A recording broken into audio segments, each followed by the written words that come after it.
나무 묘호랭개교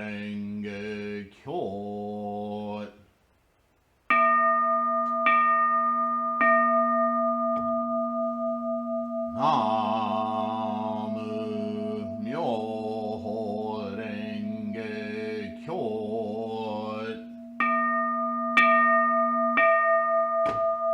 나무 묘호랭개교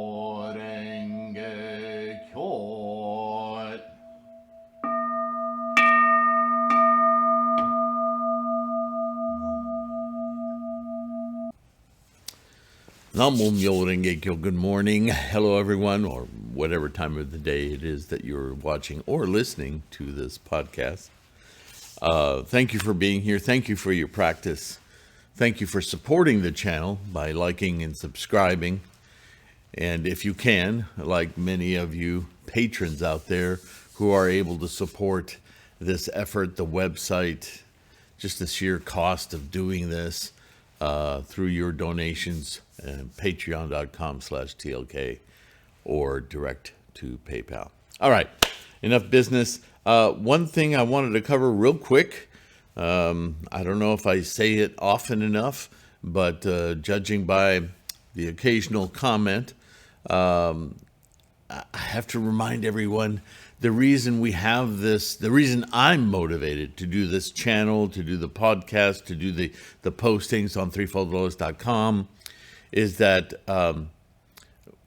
with any time period of study, whether your focus is Nichiren's doctrine or the entirety of Shakyamuni's teachings, which is Nichiren's doctrine. But anyway, lots of opinions out there.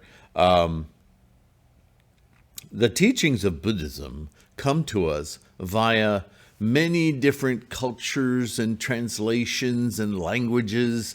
And so it is it is exigent upon our practice that we cull from all of these sources the underlying meaning behind all of these words. The words are really not important. They're significant in that they are fingers pointing to a truth. And in that regard, even Shakyamuni, throughout all of the sutras that we've read, certainly you'll agree with me that he makes quite a consistent, reiterated point that our personal understanding of enlightenment and how to reach that enlightenment via the Buddhist teachings is exactly that. We each have our own karmic freight train to navigate in order to get those piercing epiphanies and insights into Buddha-ness, into the mind, yes? This, in fact, is kind of an umbrella term is prajna, right? The wisdom. It's specific to each and every one of us.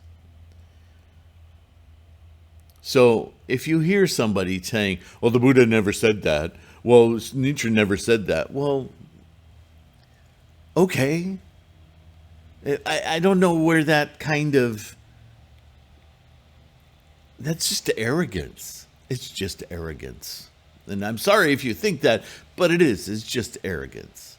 Because none of us is 3,000 years old. None of us is 800 years old. None of us sat on our heels listening to Nichiren speak. Or Shakyamuni, or Tendai, or Nagarjuna. We have many scholarly accounts of what was said and what was discussed. And this is all the more reason why we can't just be adhering to words. We have to hear the definition of the fountain. Remember the fountain analogy video? Look it up. And we need to share amongst ourselves the benefit of the Sangha, how each of us inculcate the words, the thoughts, the meanings within the teachings, so we can further polish one another in our bodhisattva life. That's what this channel is about. That's what this resource of the website, the bookstore, the mandala store, everything that we're doing here is about polishing our practice of Namo Myoho Renge Kyo, yeah? So, don't listen to that. The Buddha never said that. Well, okay, glad you know. Boy, you don't look your age. It's such silliness. And yet, it's an arrogance that in our time, in our age of factioning and taking sides, it's a form of violence. It truly is. So please consider that if you hear the others around you assailing you in that way, or if you're motivated to sometimes say those things, understand we're seeking meaning for ourselves, for our own enlightenment. So don't get too hung up on particular words. At the same time, some words will lend us, whoa, wow, when he said that, or when I read that, hadn't even considered thinking that way, boom, suddenly I've got all these insights. Well, that's great. But be attached to the insight. And if the words are useful for garnering that insight repeatedly, use it, right? But the insight and the Buddha-ness, it isn't in the words.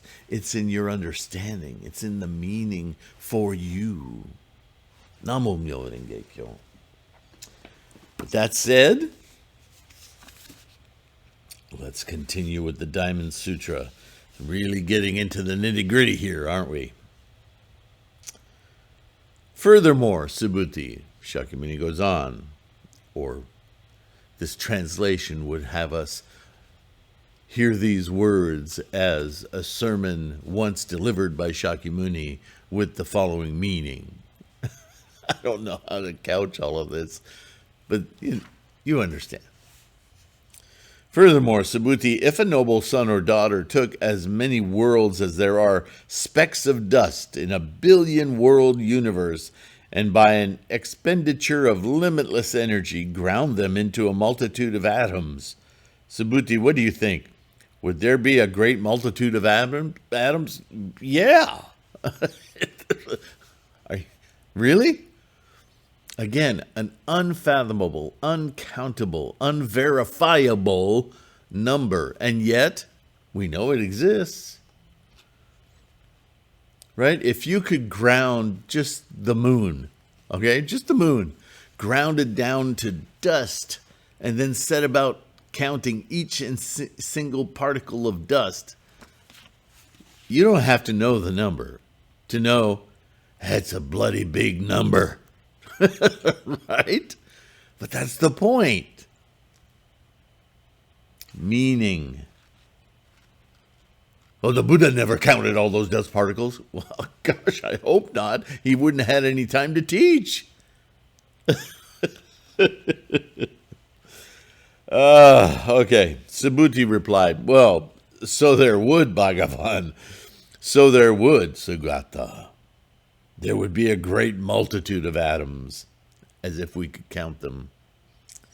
And why? If a great multitude of atoms existed, Bhagavan, the Tathagata would not have spoken of a multitude of atoms. Bhagavan, this multitude of atoms which the Tathagata speaks is said by the Tathagata to be no multitude, because it's futile to count atoms. That's not the point. The point is, it's unknowable. Thus it is called a multitude of atoms. It's a blanket statement. Understand that the teachings of Buddhism are about penetrating your own mind's wisdom, not the words to get there. It's right here. Thus it is called the multitude of atoms. Also, Bhagavan, this billion-world universe of which the Tathagata speaks is said by the Tathagata to be no universe. See the problem with the words? The words are anchors. All words are anchors. They're labels, nama, rupa, we put to things. But this is a basic break of understanding throughout all of Buddhist teachings. Constantly refrained. Everything is a moment-to-moment manifestation of energies. This moment manifests, and then it's gone. Because everything that manifested in that moment is manifesting. It's in movement. Universe, life, self, possessions. It's a kinetic effect of energy. It's a momentum of being. It doesn't leave things in its wake. Like the waves behind a boat. Yeah, they're there, but they dissipate. Because the wave making is in the moment of the movement of the boat. Like our lives. Our lives are experiencing our momentum through time-space. Everything is in flux, in manifesting. That's gone.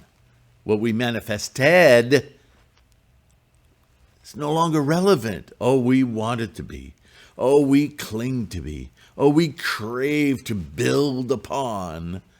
But that's the illusion. That's what makes us suffer. That's the central point in every one of these teachings. And we hear, whether it's Mahamati or Subhuti or Shakyamuni himself, trying desperately with words to illustrate this point. The billion-fold universe of which the Tathagata speaks is said by the Tathagata to be no universe. Because to say it's a universe means it's permanent. It exists. Boom, universe. No. It's a process. It's momentum. It's time-space. It's happening. I know. We struggle with it.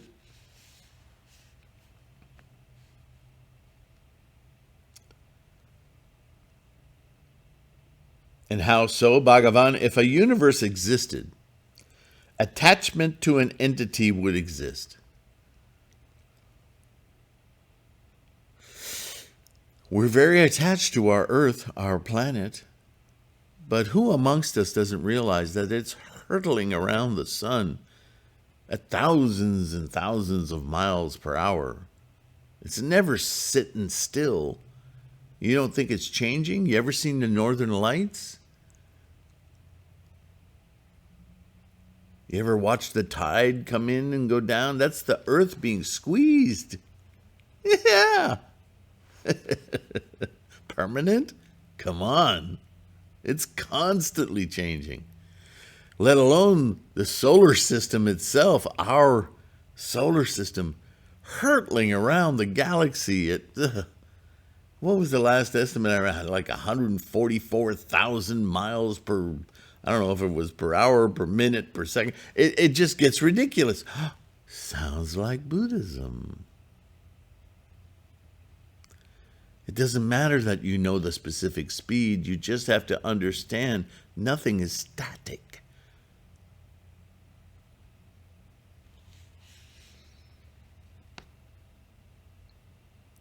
Thus, it is called attachment to entity. Entity being momentum, not a thing, not a static. The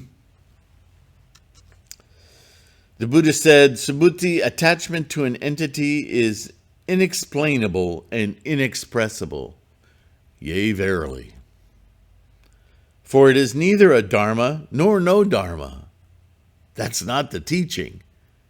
But it's evidence that we're fooling ourselves, yes? Foolish people, though, are attached. Bing!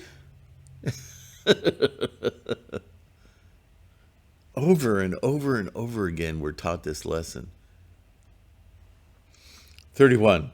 And how so, Subhuti? If someone should claim that the Tathagata speaks of a view of a self, or that the Tathagata speaks of a view of a being, or a view of a life, or a view of a soul, Subhuti, would such a claim be true?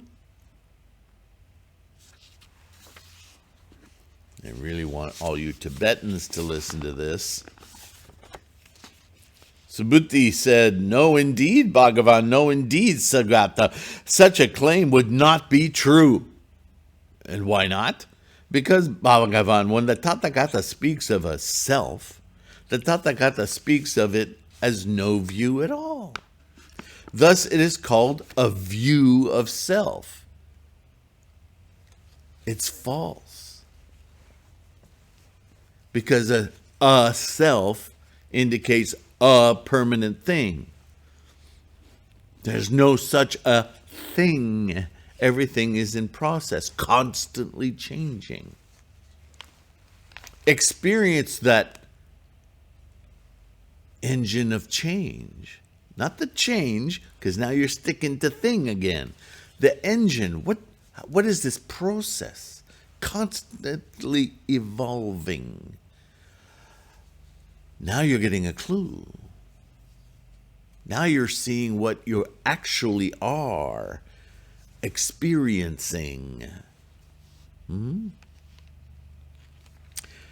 Not that you are made, not that there's an activity of making, not that there is a wake of thingifying what I have been, but this whole energy of momentum from which pops up this thingifying, moment to moment to moment. Gosh, it's hard to stay in that mindset. The Buddha said, indeed, Subhuti, so it is. Those who set forth on the Bodhisattva path know, see, and believe all dharmas, but know, see, and believe them without being attached to the perception of a dharma. Because experience is experience. Experience doesn't attach all of these factors to it. It's just experience. And why not? The perception of a dharma, Subhuti, the perception of a dharma is said by the Tathagata to be no perception at all. It's already gone. Thus it is called the perception of a dharma. It's not the dharma. It's not the experience. The perception of the experience is already sliding into thingifying. Just be Buddha. Namo Myo Renge Kyo. Right now, this moment.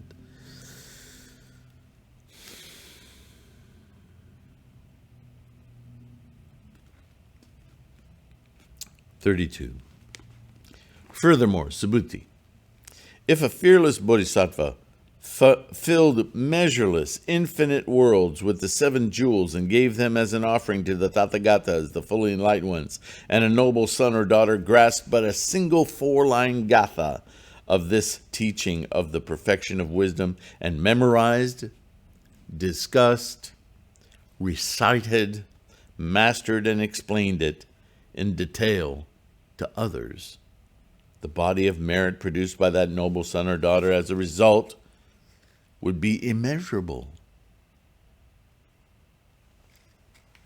immeasurably, infinitely greater. And how should they explain it? By not explaining it. Thus it is called explaining. Once again, as Nichiren has called us to do, single-mindedly seek Buddha And in explaining it to others, how do you explain it? By not explaining it. By entreating them to chant with you, to instantiate for themselves their own mind of Buddha. As I've said before, your warehouse of experience has very little effect on others' warehouses of experiences. Those are fortresses. You cannot penetrate them, or if so, very barely at all. The important thing in helping others is to have them for themselves open the door, open that gohonzon. The most powerful teaching tool you have is your own practice. Entreat others to try it. Do it. Unlock your door. Come chant with me. Once we chant, we can discuss. Once we chant, we can share warehouses. But it is in the chanting that you will discover Buddha-ness. Not in my words, not in my warehouse. Right? Once we say it, it's like, oh, yeah.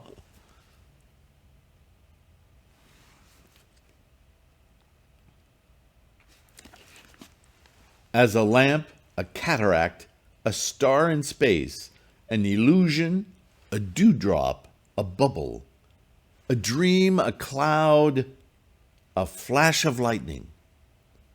View all created things like this.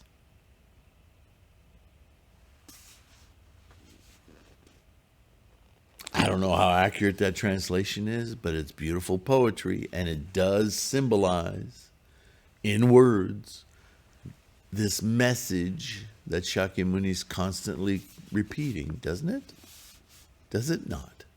I don't know if he actually said those words. My guess is he didn't speak English,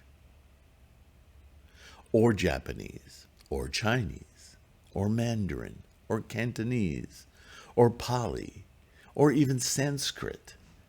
We know he spoke Prakrit. How many translations have you learned to read in Prakrit? It doesn't matter, because the answer isn't in the words. Constantly. The whole Lankavatara is about this problem. But do you get the meaning in that? In just that 4-line gatha? The enlightenment you can experience just from fully understanding that 4-line gatha is more valuable than filling up the entire universe with the 7 great jewels?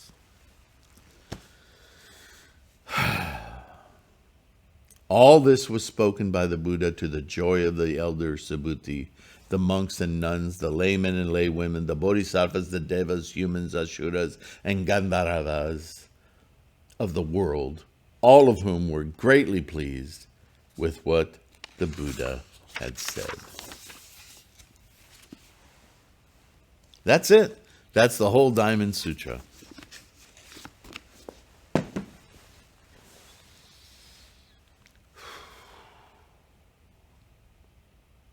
Now, that's only a small part of the perfection of wisdom, sutras. But it's rather to the point. Right? The Diamond Sutra. Thus it is called the Diamond Sutra.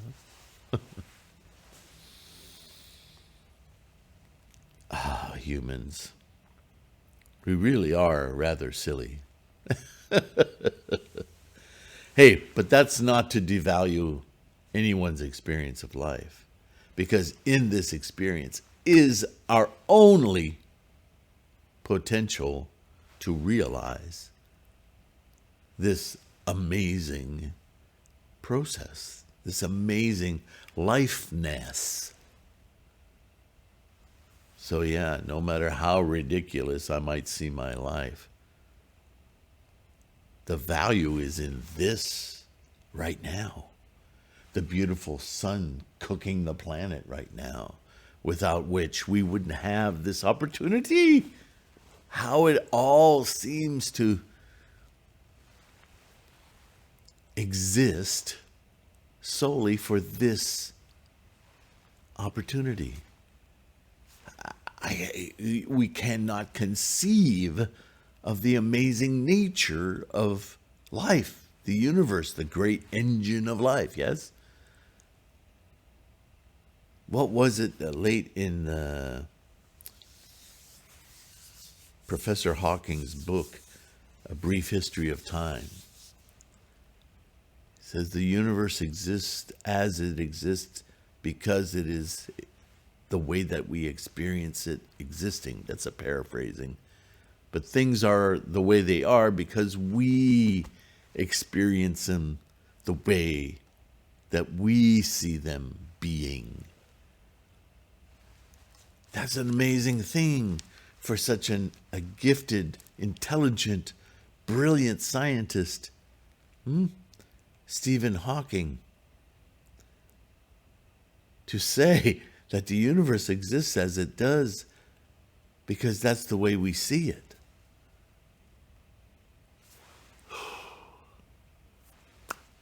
Is this not exactly what Shakyamuni is saying? Don't be in awe of all the stuff you experience. Be in awe that you are experiencing.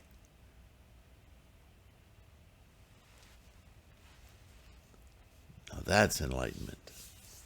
Namo Myoho Renge Kyo. Thank you for listening. Don't forget to like and subscribe. And if it helps you, by all means, click the notification buttons. But that's to remind you, right? I do these practically every day, sometimes 2 or 3 times a day. Or download the podcast, the same exact podcast, but orally, so you can play it on your radio in your car as you're working, whatever works to help you practice, feel confident. Yeah? Namo Myoho Renge Kyo. Thank you for being here. I definitely will see you in the next one. Bye for now. Enjoy your practice. Don't beat yourself up, right? Be kind to yourself. Your kindness and your recognition of your own amazing process of life will carry you through the day. Namo Myoho Renge Kyo. Again, bye for now.